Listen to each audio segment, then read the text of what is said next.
Baik, 6 jam yang lalu saya dapat pertanyaan dari Mas Tek Hitsugaya. Tolong jabarkan tentang nanoelectronics, quantum computing, green computing, soft computing, mobile computing. Sekalian lagi, satu lagi, cloud computing.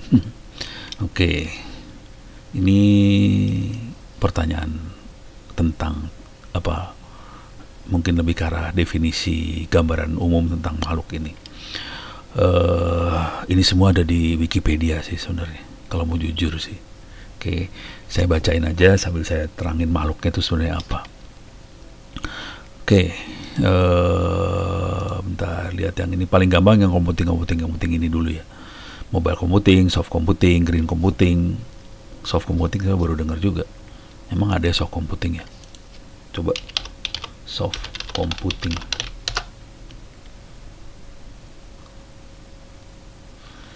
Is the use of actual calculator to provide precise but usable complex computational problem.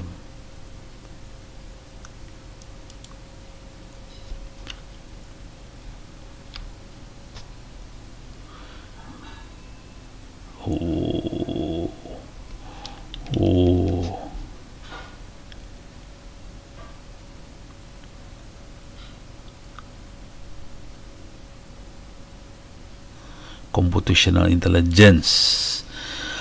Oh, oke, ngerti. Jadi soft computing adalah, jadi kalau kita punya masalah rumit, misalnya contoh paling sederhana masalah rumit itu gini, kita punya Presiden Republik Indonesia lah. Presiden Republik Indonesia butuh melakukan analisa tahun depan, apa sih, rupiah kan biasanya nilainya turun tuh ya, inflasi. Jadi inflasi rupiah akan berapa? Itu kan, itu rumit banget kan. Caranya seperti apa supaya kita bisa melakukan komputasi yang cerdas untuk bisa melakukan itu. Dan proses ini namanya soft computing istilahnya. Oke. Jadi dia problem solving pakai komputer,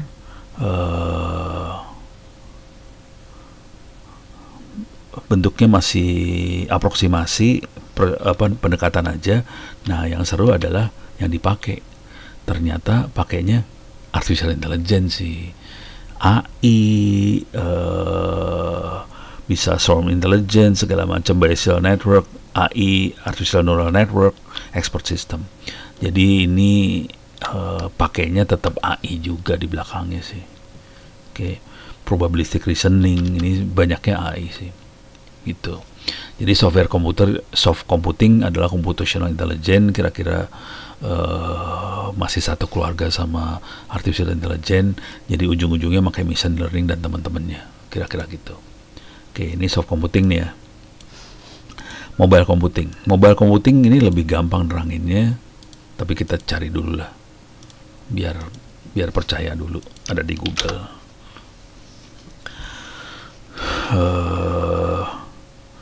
Mobile computing, teknologi yang memungkinkan transmisi data, voice, video via komputer and wireless intinya, tanpa tersambung secara fisik.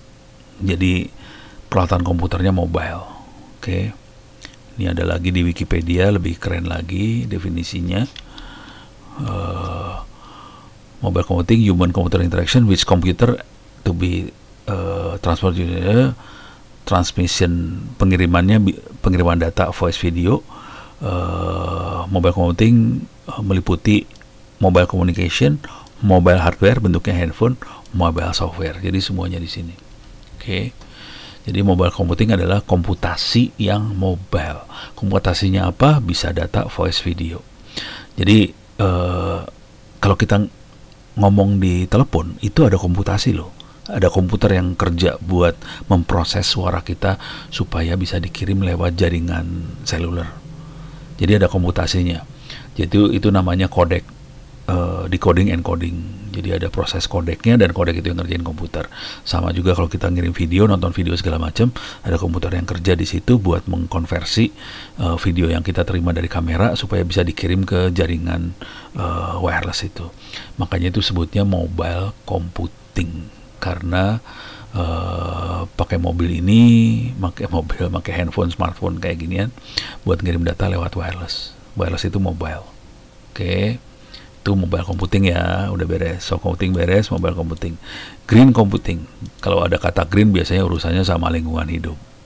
Bagaimana supaya powernya irit, kira-kira gitu. Kita cari aja green computing. Nah, ini ada di Wikipedia lagi, semua ada di Wikipedia, jangan khawatir. Green computing atau Green ICT, ada lagi International Federation Global and Green ICT, ada lagi kayak gitu. Tujuan utama dari green computing kira-kira sama dengan green chemistry, untuk mengurangi material yang berbahaya, memaksimalkan efisiensi energi, recycle, biodegradable. Oke, kira-kira kayak gitu inti yang paling gedenya. Paling sederhananya kalau kita lihat, ini pendekatannya macam-macam, data center design, software ini semuanya. Jadi udah mainannya kayak gini semua. Jadi yang cloud computing, edge computing, semua segala macam ini tujuannya green. Yang paling sederhana yang kita lihat kalau pakai green adalah mengubah layar dari layar yang layar TV, monitor, jadi LCD, itu green. Terus juga power supply di komputer itu bisa kita lihat yang punya label green, dia efisiensinya tinggi. Jadi input dari PLN misalnya 100 watt, outputnya 99 watt segala macam. Jadi akan cuman ada sedikit power yang loss. Itu tujuannya green. Terus juga clocknya biasanya direndahin supaya irit si motherboardnya, nggak panas. Gitu. Itu green kayak gitu kira-kira cara berpikirnya. Oke. Saya coba lihat ke bawah, ada nggak? Nih, power management, material recycle, segala macam. Jadi banyak sih isunya. Oke. Bisa dibaca-baca yang urusan yang green ini. Tapi secara umum adalah supaya bumi ini tidak terlalu panas, lebih hijau. Oke. Nah, sebelum ke kuantum, kita mending ke nanoelectronics. Saya S2-nya urusannya ke microelectronics saya. Bukan nano. Nano lebih dahsyat daripada mikro. Jadi nanoelectronics itu apa? Ini dia makhluknya. Nih makhluknya. Oke. Nanoteknologi, di penggunaan nanoteknologi di elektronik komponen. Oke. Dan karena jaraknya hanya beberapa atom, makanya kita pakai quantum mechanics di dalam elektroniknya. Saya sendiri waktu S2, S3 belum sampai nano, kita sampai mikroelektronik. Jadi kita makanya semiconductor kayak gini, bisa dilihat nggak semikonduktornya, ada gambarnya nggak ya? Nano fabrication, nano material, molecular electronics, dan banyak lagi.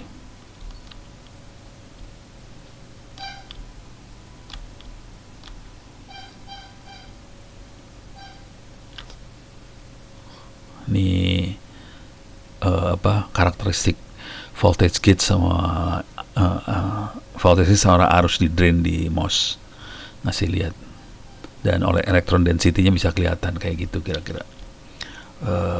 Bisa lihat dari ini enggak ya? Mainannya udah atom semua nih urusannya. Wah, susah. Bisa lihat gambar enggak ya nanoelectronics? Image di level transistornya ini kelihatan pergerakan atomnya kayak gini. Bisa lihat transistornya enggak ya? Nggak kelihatan. Susah buat ngelihatnya rupanya. Cari videonya, cari gambar-gambar transistornya susah.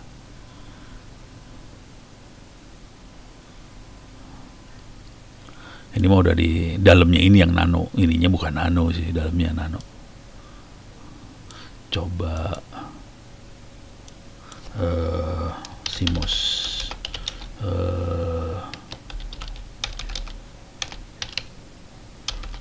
apa ya? Alah, nggak bisa lihat dalamnya ya.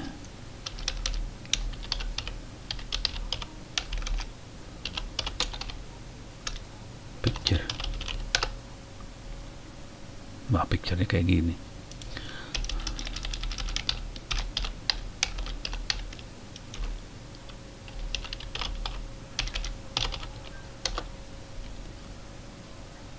Nah, kayak gini nih. Nah, kalau kita bongkar IC dalamnya seperti ini, dan jarak ini waktu saya kerja ini sekitar 10 mikron, 10 mikro. Sekarang sudah nano jaraknya, jadi kecil banget jaraknya. Mikro itu udah kecil ya, mikro itu 10 pangkat meter tuh mili kan 10 pangkat minus 3, mikro 10 pangkat minus 6 dari meter. Jadi 1 meter dibagi sejuta kali. Nano 10 pangkat minus 9. Jadi kacau itu. Ini lebih kecil lagi. Jadi nano itu terjadi karena jarak ininya. Jarak antara IC ini apa, konektor-konektor ini jaraknya sudah nano. Dan akibatnya pergerakan elektronnya udah masuk ke kalau di dunia fisika itu mekanikanya mekanika kuantum yang dipakai. Gitu. Jadi udah mainannya udah Einstein banget sih sebenarnya. Gitu. Jadi ini terjadi karena jaraknya makin lama makin kecil. Transistor makin lama makin kecil, dikecilin semuanya. Akibatnya kita masuk ke mekanika kuantum. Oke. Dan akibatnya keluar yang namanya quantum computing. Jadi ini akan mendukung yang ini sih sebenarnya. Quantum computing terjadi karena proses komputasinya pakai teknologi nano electronics yang bentuknya kuantum. Nah, ini ini kita baca aja ya. Oke. Ini makhluknya, komputernya. Komputernya use quantum phenomena, superposition and entangle to perform computation. Komputer know quantum computers. Jadi dia pakai quantum phenomena buat melakukan komputasi. Oke. Integer factorization ini buat enkripsinya RSA. Kemudian ada quantum information science. Quantum computing mulainya tahun 90-an oleh fisikawan Paul Ben. Jadi kalau udah kuantum pasti orang fisika tuh. Soalnya kuantum dasarnya kuantum mekanika itu orang fisika yang ngembanginnya. Jadi bukan orang elektro gitu. Kira-kira kayak gini. Ini makhluknya bisa dilihat di wiki. Quantum computer based on superconducting qubit developed by IBM Research in Zurich, Switzerland. Dan ini didinginin untuk suhu 1 Kelvin. Ini yang gede ini pendinginnya, jangan khawatir. Ini bukan komputernya, ini pendinginnya. Karena dia hanya bisa gerak bener, bisa kita kontrol bener pada saat dingin banget. 1 Kelvin sekitar minus 300 derajat Celcius lah kira-kira. Coba bisa nggak? Ada tulisannya nggak? 1 Kelvin Celsius. Itu kan sekitar minus 300-an. Minus 272 derajat Celcius kira-kira. Itu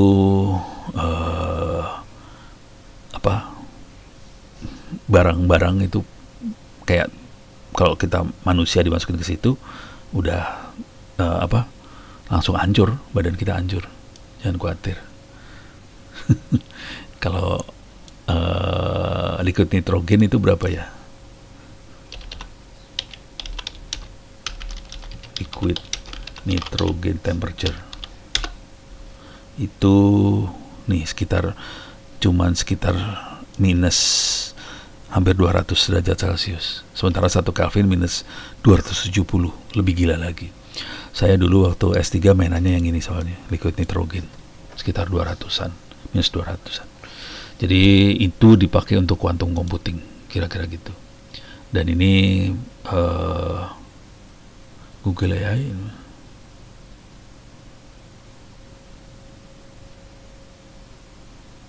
Wow, oke. Google AI pernah mainan dengan NASA melakukan quantum computation. Ya udah, keren. Oke. Jadi ini jawaban buat Mas Teg Hitsuga ya, tentang nanoelectronics, quantum computing, green computing, soft computing, mobile computing. Oke, cuman ini barang-barang mahal banget. Jadi paling yang green computing yang masih bisa kita jangkau lah. Sisanya, ini mobile computing kita pakai juga. Ini juga pakai juga. Cuman dua yang depan ini itu orang kaya yang pakai gitu.